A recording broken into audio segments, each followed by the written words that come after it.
ఖమ్మం జిల్లాలో గిరిజనులకు బేడీలు వేయించిన సంగతి మర్చిపోయావా కేసీఆర్ అంటూ రేవంత్ రెడ్డి ప్రశ్నించారు. కేసీఆర్ ప్రభుత్వం దళితులను న్యాయం చేయకపోగా అన్యాయం ఎక్కువగా చేసిందన్నారు కేటీఆర్. కవితపై అవినీతి ఆరోపణలు వస్తే ఎందుకు చర్యలు తీసుకోవడం లేదని ప్రశ్నించారు. కాంగ్రెస్ లో గుర్తింపు తెచ్చుకుని కొందరు నేతలు వెళ్లిపోయారని, ఎండిపోయిన ఆకులు కొన్ని రాలివినా భయం లేదని, కొత్తవి చిగురుస్తాయని రేవంత్ రెడ్డి స్పష్టం చేశారు.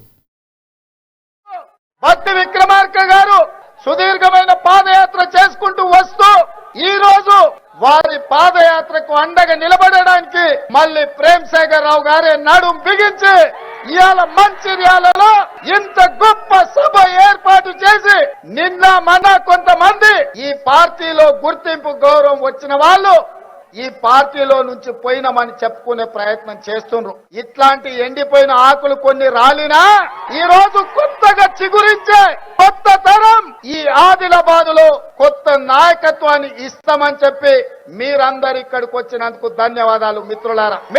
అదే విధంగా పెద్దలు ప్రేమ్ సాగర్ రావు గారు గతంలో నేను మంచిర్యాలకు వచ్చినప్పుడు కూడా నాకు విజ్ఞప్తి చేసిండు.